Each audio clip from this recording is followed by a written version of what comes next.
Isang mapagpalang araw po sa ating lahat. Muli ako si Emmanuel o Alejandre. Ito ang aking daily devotion ngayong December 4. And for today, ating pag-uusapan kung ano ang pinagkaiba ng engagement at wedding sa Bible. Wedding. And this is about the topic of Jesus being the bridegroom. Now, Jesus as the bridegroom shows his intimate, covenantal love for his people. He pursues, protects, and prepares his church as a groom cherishes his bride. So yung turing daw po ng ating Panginoong Hesukristo sa church, sa simbahan, ay parang bride na kung saan inaalagaan, pinoprotektahan, minamahal. And dito talaga natin makikita kung gaano binavalue ng Panginoon yung mga taong naniniwala sa Kanya at nananampalataya. Because this title, the title of bridegroom, highlights His joy in saving us, His commitment to cleanse and transform us, and His promise to return for us. Sabi nga sa Matthew chapter 9 verse 15, Jesus answered, "How can the guests of the bridegroom mourn while he is with them? The time will come when the bridegroom will be taken from them, then they will fast." And in this verse po, no, talagang makikita natin na Jesus refers to himself as the bridegroom. And bilang bridegroom, tinuturing niya yung church as the bride of Christ. Meaning, tayo'y pinapahalagahan ng Panginoon. It is undeniable na lahat ng blessings na natanggap mo, lahat ng guidance, lahat ng protection, ay dahil ikaw ay tinuturing na bride ng Panginoon. Dahil yung church, hindi po ito building.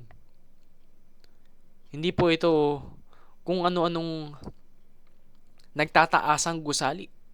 Ito po ay ang kabuuan ng mga taong tunay na nagbibigay ng kanilang buhay upang paglingkuran ng Panginoon. So, kung tinuturing nga ng ating Panginoon na bride ang church, then the return of Christ, yung kanyang pagbalik dito sa mundo, is the consummation. And before we move on to our application, gusto ko po munang bigyan ng distinction, no? Yung pinagkaiba ng engagement at wedding. Tulad nga ng tanong natin nung nagsimula yung video. And when it comes to modern beliefs, malaki yung difference nila, no? When it comes to our time, today's time, yung engagement, wala pa rin tong gaanong commitment. I mean, yes, nagkaroon ka ng intention para pakasalan siya, pero there is no binding, no? Pwede pa rin umalis. Pero, in all times, yung mga time ng Panginoon, na nandito si Jesus sa mundo, engagement was already binding. Ibig sabihin ng engagement, magkasama na talaga kayo. Ganto na kayo. At hinihintay nyo na lang yung wedding, which is the ceremony. Pero, in modern times, that's very far, no? Kapag sinabi mo kasing engaged na, parang sobrang layo niya pa sa kasal. Pero, nung panahon ni Jesus, kapag engaged na yung dalawang tao, they are bound together na. So, for our application, we should pursue holiness and righteousness. Tandaan po natin na kung tayo'y bride ni Jesus, dahil tayo part ng church, we need to glorify our groom, no? Dapat